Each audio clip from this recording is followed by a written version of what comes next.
this video, we are going to start inputting our first floor plans, and we're going to talk about setting up the drawing before we begin.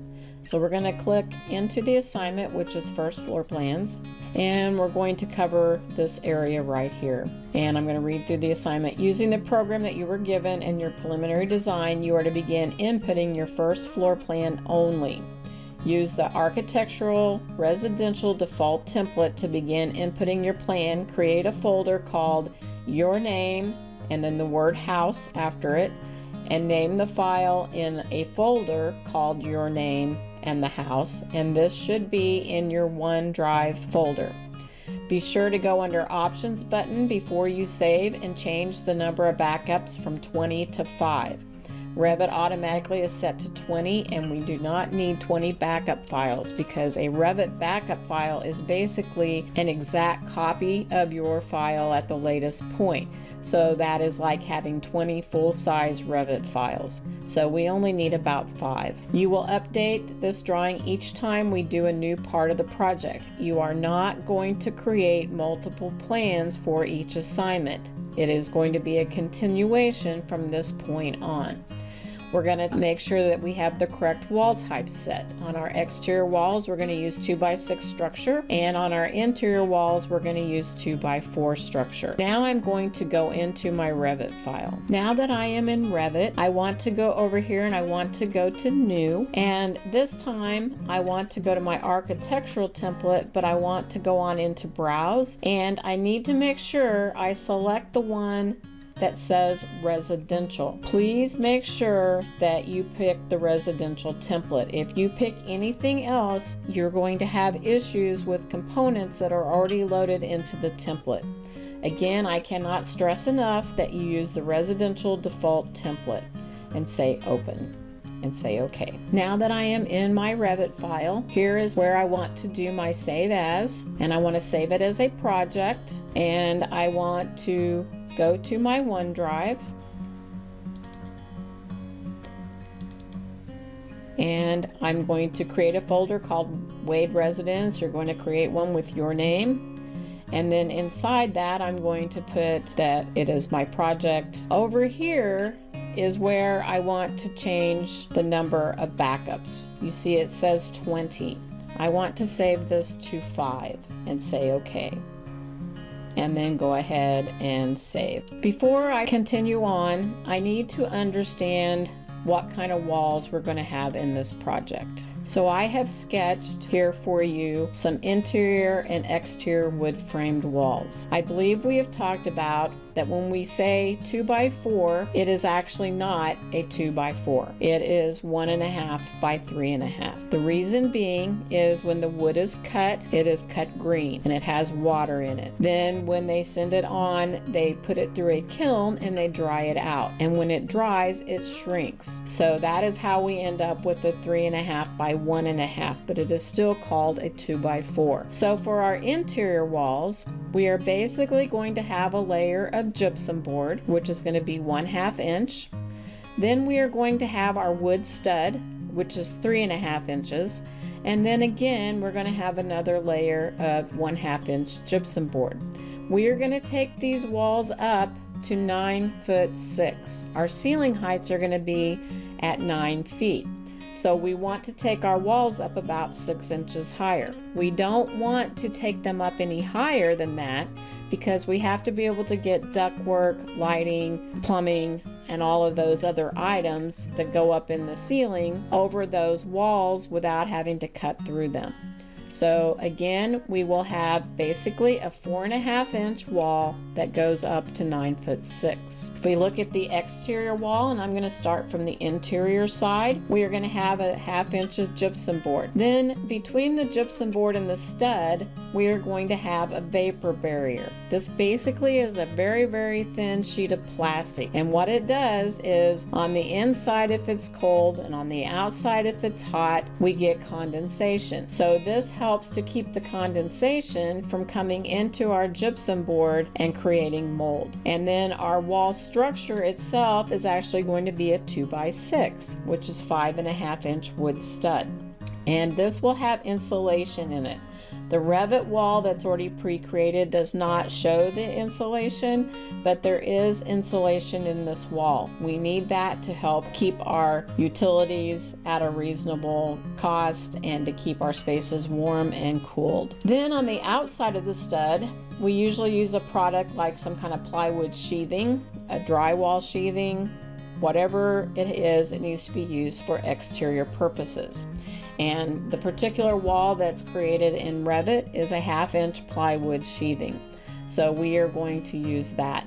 Then on the outside of that, before we have our exterior finish, is going to be an air infiltration barrier. Again, this is a very thin sheet of material. You've probably seen it on the outside of houses before they start putting up brick or something like that. It might say Tyvek, or it might say Meeks Lumberyard, it might say Menards, it could say different things on it. It's an air barrier, so it basically lets some air in to the material but tries to help keep out moisture. So if we get air circulating in here, then we don't create a cavity for mold to collect. And then on the outside, depending on what type of wall we're going to use, you will have your exterior materials. If it is a brick wall, it's going to have brick and an air space. If it's a siding, it's going to be just right up against the sheathing. We will look at that when we get into Revit, which we are going to go to now. Now that I'm in Revit, I want to, before I ever begin drawing, I want to go in and make sure I have the correct wall types. So if I go under wall and I go to wall architectural, we're going to start with an interior wall type. Again, they are alphabetical. If I come down here, you see I have a 4.5-inch partition. If I click on that, I can go in and see exactly how it's constructed to make sure it is constructed the way that I want it. So I'm going to go into Edit Type, and I can see right up here it says Interior 4.5-inch partition, and where I want to go look is right here in the structure. So if I click on Edit, you'll see if it starts on the exterior side and goes to the interior side. So on the exterior, I have a 1/2 inch of gypsum wallboard, which is what I want. And you'll notice you have a core boundary. This core boundary, when they create these walls, are going to show up on each side of the structural element. So that just shows up as core boundary, and it says 0 feet, 0 inches. Then I have my actual wood stud, which they call softwood lumber, and you can see it actually is shown at 3.5 inches. We draw it true to dimension. Then on the interior side, we also have the 1/2 inch of gypsum board, and I'm going to say okay. Now, if I come over to use this wall, before I ever use it, I want to change this to be 9'6" and hit apply. So that interior wall is now set up. I want to look now at my exterior walls. If I scroll back up here, you see I have exterior brick on wood stud. I have exterior wood shingle on wood stud. I have exterior wood shingle over wood siding on wood stud. And then I have one that is just wood siding on wood stud. Now siding is going to be a horizontal material.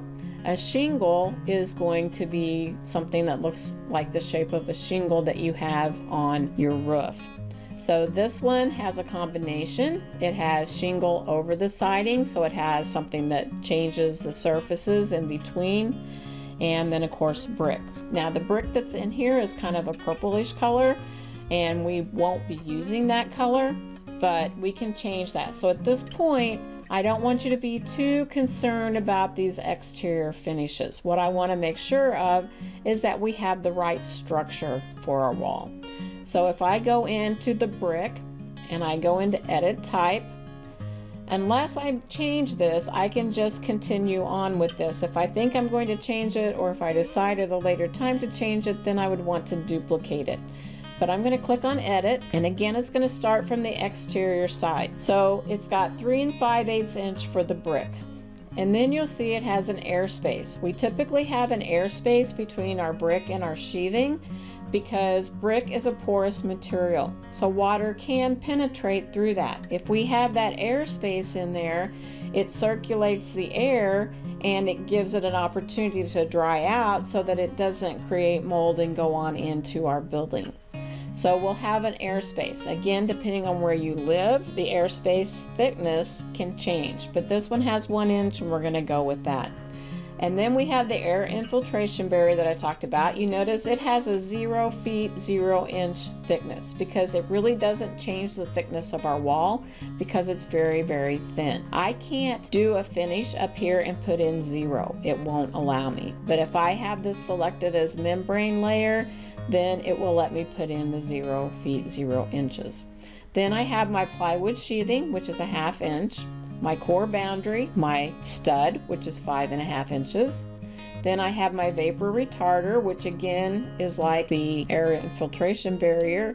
It's at 0 feet, 0 inches. And then I have my interior gypsum board at 1/2 inch. If we look up here, we can see that the total thickness of this wall is 11 1/8 inch. You'll notice it has a couple other things here. Each one of the materials that are involved in this wall construction has a resistance to it and a thermal mass to it.